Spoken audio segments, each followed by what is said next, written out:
bàbá olóyin sẹ̀sán adéhùsì táwọn tọ́lọ́run gbogbo ènìyàn tó bá fẹ́ ròyìn òkìkí ọ̀dọ̀ sẹ̀sán adéhùsì ní kí ẹ gbà lọ. ẹ kú déédéé wòyí o gbogbo ẹ̀yin èèyàn lù gbogbo ibi gbogbo tí ẹ bá ti ń gbọ́ mi èmi sẹ̀sán adéhùsì táwọn tọ́lọ́run bàbá olóyin gan bàbá olóyin òríjínà èmi náà ni mo tún ń kí gbogbo wa o ọ̀rọ̀ bí oyin bí adùn kò ní tán nílé gbogbo wa gẹ́gẹ́ bí ìṣe mi mo tún dé o ètò tẹ́ ń wò lónìí ni ètò agbára èèyàn dúdú TV agbára èèyàn dúdú TV gbogbo ẹ̀yin tẹ́ ẹ ti mọ̀ mí lórí Kíni Show TV tẹ́ ẹ ti mọ̀ mí lórí bàbá olóyin original TV ẹ ti dójú ìmọ̀ èmi náà ni ẹyẹ méjì kì í jásà Sẹ̀sán Adéhùsì tá ń tọ́lọ́run bàbá olóyin gan bàbá olóyin original tí mò ń gbé nílùú Ìyẹ̀sí Ọ̀tà èmi náà ni mò ń kí gbogbo wa ọ̀rọ̀ bí oyin bí adùn kò ní tán lé gbogbo wa o kí ni mo fẹ́ sọ fún wa lónìí ó ní ẹ̀rọ Magun àbí téèyàn kì í fi lu Magun lára obìnrin bí mo bá sọ yí pé àṣírí kéèyàn má lè lu Magun ẹlòmíì ọmọ sọ pé kí ló kàn mí gbà tèmi ò fẹ́yàwó níyàwó tó bá lọ fẹ́yàwó àsùpá tásùpá bá ń fẹ́yàwó ẹ̀ ń kọ́ tí wọ́n bá sọ pé òòyàn àlè ó ṣe ṣìnà ẹni tí wọ́n bá lọ léyàwó rẹ ní Magun nǹkan òun náà ti wá rí báyìí ẹ wá nǹkan fìdílé tàbí ká ẹ fìdílé nǹkan ẹ tún gbọ́ àṣírí yẹn lónìí ìbà Ọlọ́run ìbà èèyàn ìbà gbogbo ẹ̀ tẹ́ nílé ayé o ẹ wò kíní yìí wọ́n ni wọ́n ń pè ní ọ̀kùnrùn ẹ wò sódójú wòran yín dáadáa ẹ wò ọmọ ń ká kò ní ọ̀kùnrùn nítorí bá mọ́kùnrùn tó bá fi kákò báyìí ọlọ́jọ́ ti fẹ́ dé bá nìyẹn ìmọ̀ ń nà ní tẹ́ ẹ bá fọwọ́ kàn yóò kákò ṣùgbọ́n bó ṣe fi sọ́wọ́ ìyọ́ ẹ̀ kó ti tó nà kọ́ máa bá tiẹ̀ lọ ṣùgbọ́n tẹ́ ẹ bá tó bá ti ṣe báyìí ó fẹ́ kú nù àárẹ̀ ti ń ṣe nìyẹn kí ni máa fẹ́ fàyọ ni pé ṣe rí ọ̀kùnrùn yìí ọ̀kùnrùn tí ẹ bá rìn lọ lójú ọ̀nà bóyá láàrin ìlú ni o bóyá lábúlé ni o àbọ́nà oko èyí tẹ́ ẹ bá rí tó bá ti ń kọjá tó fẹ́ kírọ́ọ̀sì ọ̀nà tó ń rìn kọjá wájú yín báyìí ẹ mú àdá ẹ wá àdá àbọ̀bẹ ẹ fi gé sí méjì tí ẹ bá ti wá gé sí méjì yẹn èyí tó bá bọ́ sọ́wọ́ ọ̀tún ẹ tọ́jú ẹ̀ sọ́tọ̀ kẹ́ ẹ mọ̀ pé ọ̀tún lélẹ̀ bápò ọ̀tún lẹ́ẹ̀ bá fi sí bápò òsì ni èyí tó bá bọ́ sápò òsì ẹ fi sápò òsì èyí tó bá bọ́ sí apá ọ̀tún gbà tẹ́ ẹ gé ẹ fi sápá ọ̀tún bẹ́ẹ̀ ni sẹ́ẹ̀rí gbà tẹ́ ẹ bá wá dé ibi tẹ́ ń gbé èyí tẹ́ ẹ gé tẹ́ ẹ fi sọ́wọ́ òsì yẹn ẹ jó pẹ̀lú odidi atare kan ẹ fi sí gbẹ́rẹ́ yípo ọwọ́ òsì tọwọ́ òsì yẹn sẹ́ẹ̀rí tọwọ́ ọ̀tún tọ́bọ́ sọ́wọ́ ọ̀tún gbà tẹ́ ẹ gé ẹ tún mú ìyẹn náà ẹ jó pẹ̀lú odidi atare kan ẹ fi sí gbẹ́rẹ́ yípo ọwọ́ ọ̀tún tọwọ́ ọ̀tún fọwọ́ ọ̀tún èyí tọ́bọ́ sọ́wọ́ òsì ẹ fi sí tọwọ́ òsì ẹ rí pé wàhálà ẹ̀ pọ̀ bẹ́ẹ̀ ni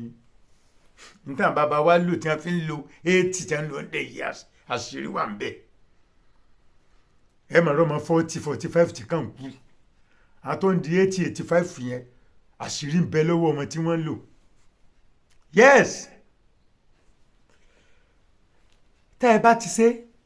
bá ti sí gbẹ́rẹ́ ó lè sọ ọdún mẹ́ta ọdún mẹ́rin márùn lẹ́ẹ̀tọ́ tó rìpíìtì ẹ̀ tí ẹ bá di obìnrin kan mú iṣẹ́ tí ẹ̀dá fún àwọn yàlẹ̀yàlẹ̀ jù tẹ́ ẹ bá di obìnrin kan mú tó bá jẹ́ pé Magun wà lára rẹ̀ tàbí àìsàn burúkú yóò máa ya só ni fún pú yóò máa ya só tó bá ti ń so tẹ́ ti fọwọ́ sí dìímú ọwọ́ sí lẹ́ẹ̀fì di ọwọ́ sí ẹ̀ tẹ́ ẹ bá ti dìímú tó bá ti ń so lógo area ẹ̀mọ́dé bẹ́ẹ̀ ẹ̀yà àjọ máa lọ bẹ́ẹ̀ bá ti náwó bẹ́ẹ̀ yá yọ̀ǹda owó yẹn kọ́ máa lọ kókó tiẹ̀ lọ kọ́ máa kó bá yín alákòóbá yìí kó o báàgì ènìyàn ló ń kó bá máma kó o bá mi. Yes, alákòóbá ò ní kó bá wa. Àwọn tó bá dé wà nípò ńlá bí olóṣèlú àbí ọba àbí joyè àbí baálẹ̀ tí wọ́n bá sọ tí wọ́n bá lé tí wọ́n bá rí mú wọ́n lè dọ́gbọ́n léyàwó ẹ̀ ní Magun. Kí ni wọ́n ń pè Magun? Ebi bí òwú dúdú báyìí ni wọ́n fi ń ṣe. wọ́n bá tún ilẹ̀ báyìí wọ́n ní yá kínní ẹ wà wọ́n fẹ́ rìn sọ́kọ yín tó bá ti dá kọjá tán wọ́n ṣe wà mú nílẹ̀ tọkọ ẹ̀ bá súnmọ́ báyìí ọkọ ẹ̀ ó kù ní tí ọba lájẹsára. Ẹlòmíì àfọkànyàwó àríkìnní àrùkọ àyàlélò lé ẹni Magun ó lè mọ́ jàlè kọjá àwọn abínú ẹni. Yes, tàbí ẹni tó fẹ́ gbáyàwó rẹ̀ bẹ́ẹ̀ ni. Ètí mo ní máa tó kọ́ lónìí nù o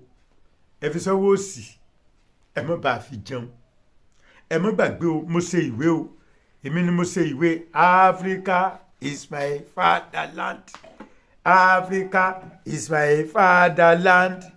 Nigeria is my country o. African power rí wa gbára èèyàn dúdú àṣírí wà nù ẹ̀. Yes, àṣírí òṣìṣì ló wà ń bẹ̀. Bẹ́ẹ̀ ṣe ń wo èpo ọsàn bóun náà ṣe ń lo èpo ọsàn téèyàn dẹ̀ máa rówó èpo ọsàn tí wọ́n kàn dá nílẹ̀ títì bóun lẹ́sìn lò tẹ́ fi rówó bẹ́ẹ̀ ni ó wà bí èpo ẹyin adìẹ ọ̀nà ìdíkadì ẹ̀ mọ̀ débi àbẹ́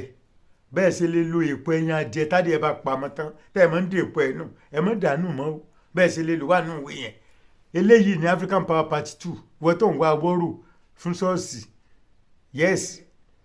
ètò ẹ̀fẹ́ sí restaurant school event center ẹ̀ ń wá wọ́rò tó dájú ìgò oyin kan ẹ̀gúsí àti kínní kan ni awọ́rò tó dájú àti tó lò ń sọ pé ó ṣiṣẹ́ fáwọn.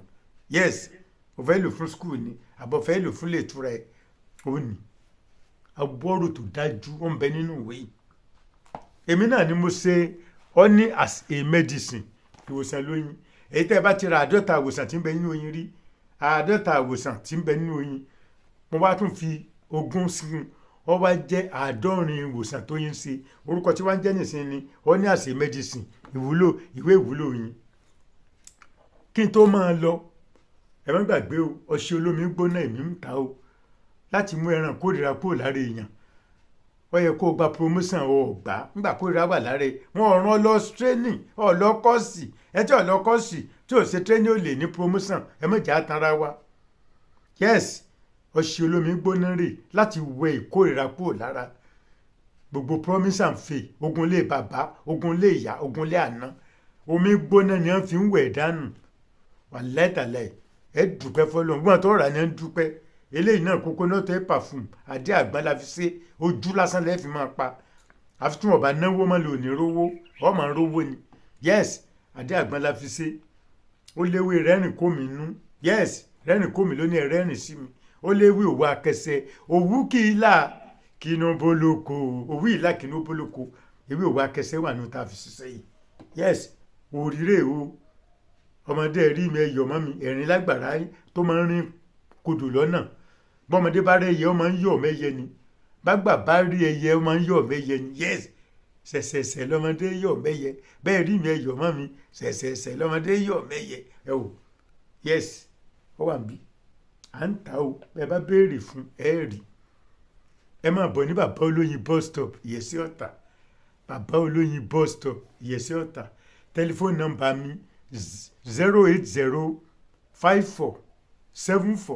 08054749455 ẹ tún gbọ́ lẹ́ẹ̀kan sí 08054749455 tó bá jẹ́ pé oyin àtìwé lẹ fẹ́ rà ẹ lọ sí Mushin lọ́dọ̀ CAF Communications number 4 Alukolaro Street number 4 Alukolaro Street Mushin bus stop Mushin lẹ́kọ̀ọ́. tẹ́ ẹ bá lọ sí Ẹ̀gbẹ́ Àgòdò Ẹ̀gbẹ́ number 2 Fẹ́mi Ọ̀ṣọ́bù Street number 2 Fẹ́mi Ọ̀ṣọ́bù Street Àgòdò Market Àgòdò Ẹ̀gbẹ́ ẹ rí ìwé àtọyìn wàrà ń bẹ̀ náà. bẹ́ẹ̀ ni bàbá olóyin bọ́sọ̀ Ìyẹ̀sí Ọ̀tà lèmi wà o tẹ́ ẹ bá fẹ́ wá ẹ pè wá ẹ tó wá èmi ò sábà gbélé ẹ má fẹ́ rí mi ó pè mí tẹ́lẹ̀ ni ṣùgbọ́n ẹ bá fẹ́ rajà Monday to Friday ẹ pè á pè kẹ́nìkan tajà fún yín láti Ṣàngó ẹwọ mọ́tò tí ń lọ Yànà Yẹsí bẹ́ẹ̀ bá dé Yànà Yẹsí ẹ fò náà sódì kejì ẹ rọ kadà ẹ rì márùwá ẹ pé lè bàbá olóyin lẹ́ ń lọ ọ́fíìsì bàbá olóyin lẹ́ ń lọ wọ́n á gbé yín wá oyin tí wọ́n díẹ̀ lásìkò yìí o bẹ́ẹ̀ ni tó ẹ má gbàgbé o fóònù nọ́mbà mi lẹ́ẹ̀kan sí 08054749455 ẹ tún lè wò mí lórí ètò Kíni Show TV Kíni Show TV tàbí ká ẹ wo bàbá olóyin original TV bàbá olóyin original TV